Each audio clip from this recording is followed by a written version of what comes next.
Good morning, everyone. I'm presenting a systematic review on topic of comparative efficacy of ultrasound and MRI in diagnosing temporomandibular joint disorders. Myself, Dr. Vishal Ladage. I'm third-year resident from Ramkrishna Care Hospital, Raipur, Chhattisgarh. Introduction of my study. Temporomandibular joint disorders are a group of musculoskeletal and neuromuscular conditions that affect the TMJ, surrounding musculature, and associated structures. What are the disorders of TMJ? Internal derangements like disc displacement, inflammatory conditions like synovitis, capsulitis, degenerative joint diseases, and muscular disorders. Various symptoms like pain, joint clicking, locking, limited range of motion, and headache. What patient present with? What are the diagnostic challenges in TMD? CT or X-rays provide detailed bony structure but fail to visualize soft tissue elements, and MRI is the gold standard. But ultrasound has emerged as an alternative to MRI because of its dynamic nature, non-invasive, and affordable imaging modality. It allows real-time evaluation of joint space, anterior disc displacement, joint capsule, and effusion, also superficial condylar changes. It is widely available, has shorter scan time, and no radiation exposure, but limited by its operator dependency, lower penetration depth, and inability to visualize middle or posterior disc displacements. What are the aims? Aim is to systematically evaluate and compare the diagnostic accuracy, clinical utility, and limitations of MRI and ultrasound in the assessment of TM joint disorders.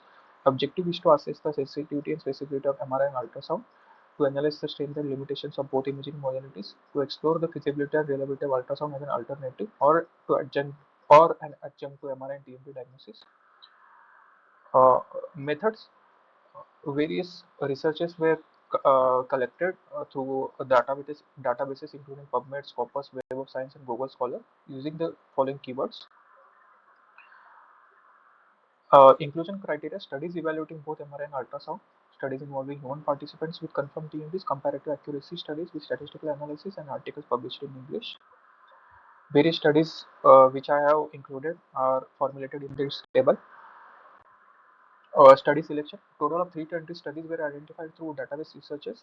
After duplicate removal and screening, 50 full text articles were assessed for eligibility. Finally, 15 studies met the inclusion criteria for qualitative synthesis, and 10 studies were included in quantitative comparison. Total of 1230 patients, 14 to 58 years age. MRI versus ultrasound modalities compared, and diagnostic targets are disc displacement, joint diffusion, and condylar changes.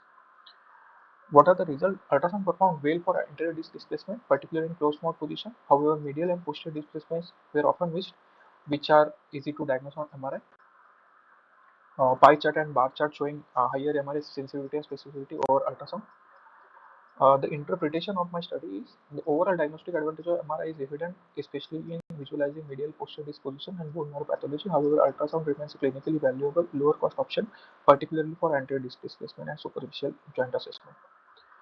Clinical interpretation of findings shows MRI versus ultrasound shows MRI is able to visualize this in this displacement in anterior, middle, and posterior compartment, while ultrasound is able to visualize only the anterior and partial of the medial compartment.